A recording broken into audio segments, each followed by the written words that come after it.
Προσέξτε μία λεπτομέρεια.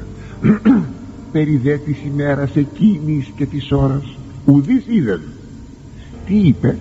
Δεν ξέρω αν το έχουμε προσέξει αυτό το σημείο. Περί δε της ημέρας εκείνης και της ώρας, που σημαίνει η ημέρα και η ώρα μία λεπτομέρεια. Δεν είπε περί του έτους ή του μηνός, αλλά είπε της ημέρας και της ώρας, που σημαίνει τα σημάδια καθορίζουν μεν το τέλος, αλλά δεν επισημαίνουν την ακρίβεια του τέλους. Γι' αυτό είπε περί της ημέρας και της ώρας και δεν είπε περί του αιώνος ή περί του έτους. Θα μπορούσε να πει τον 20ο αιώνα, τον 25ο αιώνα. Όχι, αυτό είναι άγνωστο. Ποιος αιών θα είναι? Άγνωστο. Ποιο έτος θα είναι? Άγνωστο. Άγνωστο. Όχι, αυτό μπορεί να καθοριστεί. Από τι? Από τα σημάδια. Τι δεν μπορεί να καθοριστεί? Η ακρίβεια, η ημέρα και η ώρα. Άρα λοιπόν το τέλος είναι άγνωστο. Η ώρα, η μέρα και η ώρα της Δευτέρας του Κυρίου Παρουσίας είναι άγνωστος. Δεν έρχεται σε αντίφαση όταν τώρα ο Κύριος θα τους ομιλήσει για σημάδια? Διότι ένα παράδειγμα, να πούμε πότε μπορεί να ξημερώνει όταν δεν έχουμε ρολόι? Όταν θα ακούσουμε τα κοκόρια. Τι είναι το πέτημα των κοκοριών, των πετινών? Είναι ένα σημάδι. Το σημάδι ότι ξημερώνει. Ναι, αλλά προσέξτε κάτι, και το παράδειγμα μάλιστα που σας λέγω, σας παρακαλώ θυμηθείτε το παρακάτω, θα μας ίσως σήμερα να μας χρειαστεί. Τα κοκόρια λαλούν κάπου στις 2, μετά κάπου στις 4 ή στις 5 και παρακάτω πάλι ξανά. Όταν λοιπόν θα λαλήσουν τα κοκόρια, ξημερώνει, αλλά σε ποιο σημείο του ξημερώματος βρισκόμαστε? Στις 2, στις 3, στις 4, στις 5? Πού βρισκόμαστε? Λοιπόν, καταρχάς αγαπητοί μου, δεν είναι αντιφατικό, διότι ο Κύριος θέλει να δώσει τα σημάδια για τους πιστούς του. Είναι δια τους πιστούς μόνο τα σημάδια. Δια τους απίστους δεν είναι τα σημάδια. Δεν ισχύουν δια τους απίστους τα σημάδια. Και πρόσεξε, εσύ θα παρατηρήσεις τι έχει γίνει και τι ακόμα υπολείπεται να γίνει, και φρόντισε να ασφαλίζεσαι. Ο Χριστός μας είπε να προσευχόμαστε, να μην μπούμε σε πειρασμό. Προσεύχεστε, αγρυπνείτε και προσεύχεστε, ή να μην εισέλθετε εις πειρασμόν. Ακόμη για τα Ιεροσόλυμα που θα γίνεται η καταστροφή και που είναι τύπος των εσχάτων, είπε προσευχηθείτε να μην είναι Σάββατο, να μην είναι χειμώνας. Εκεί είναι ο ιστορικός τύπος, να μην είναι χειμώνας, γιατί αν φύγετε από τα Ιεροσόλυμα, πού θα πάτε όταν είναι χειμώνας? Θα είναι και οι εχθροί, θα είναι και ο καιρός ο χειμωνιάτικος. Ξέρουμε από την ιστορία ότι η άλωση της Ιερουσαλήμ έγινε τον Αύγουστο, δεν ήταν χειμώνας.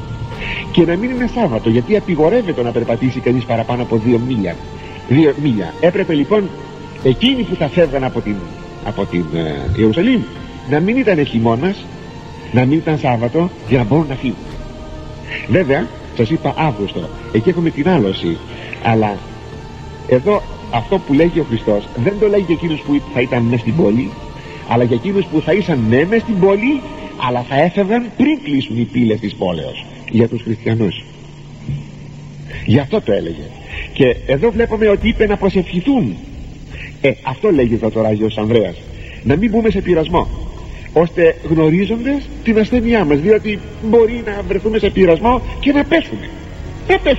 Δηλαδή να μην μπορούμε να αντέξουμε σε εκείνα που θα μας βρουν, και να απαλλαγούμε από εκείνα που έχουν προφητευτεί, ώστε ούτε την έλευση του Αντιχρίστου να δούμε, ούτε τα έθνη Γόγ και Μαγόγ να δούμε την κίνησή τους, μήτε κανένα κίνδυνο θανατηφόρο που θα μπορούσε να μας βγάλει από το δρόμο της σωτηρίας.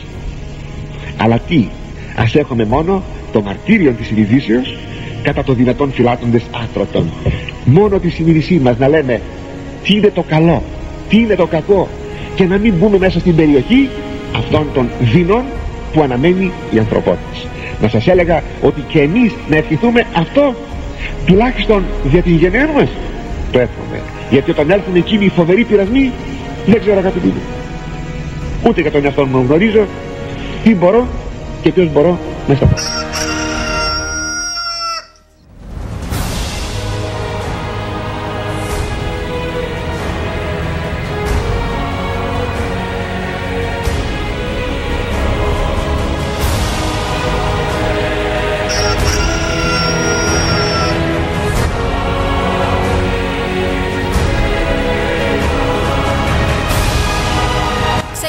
Μήνυμα στέλνει η Ιερά Σύνοδος υπέρ του εμβολιασμού. Σε εγκύκλειό της καλεί κλήρο και λαό να τηρούν όλα τα μέτρα προστασίας εντός των εκκλησιών.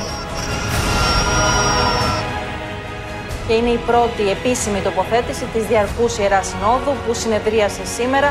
Όπως είπαν λοιπόν οι συνοδικοί ιεράρχες, πρόκειται για θεολογικώς ανίσχυρες θέσεις. Τίθεται σε λειτουργία η πλατφόρμα myinfo του gov.gr και οι πολίτες θα μπορούν να εκδώσουν τον προσωπικό τους αριθμό. The deadline for us is going to be October of 25. It's going to be October of 25. Όταν λοιπόν θα λαλήσουν τα κοκόρια, ξημερώνει, αλλά σε ποιο σημείο του ξημερώματος βρισκόμαστε?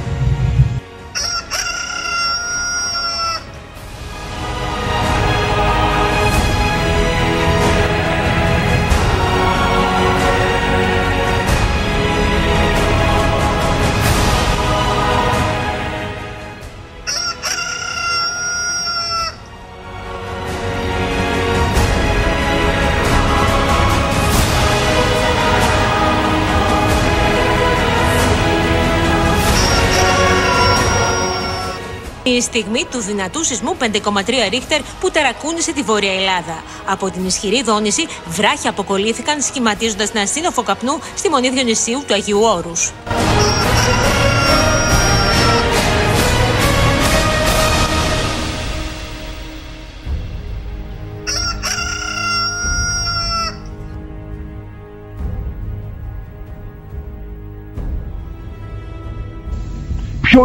Ποια είναι η κεντρική αρετή?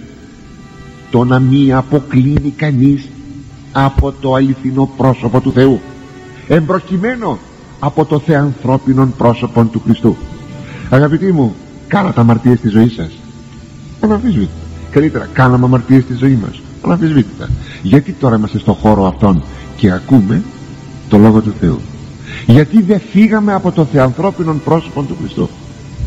Διότι δεν επλανήθημεν στην πίστη, όχι στον βίον. Στον βίον επλανήθημεν, στην πίστη όμως όχι. Μείνετε σταθεροί εις τον Ιησού Χριστόν, ό,τι κι αν πει ο κόσμος, κι αν ακόμα δεν σας χειροκροτήσει κάποια μέρα ο κόσμος, μη σας νοιάζει, θα σας χειροκροτήσει ο ουρανός.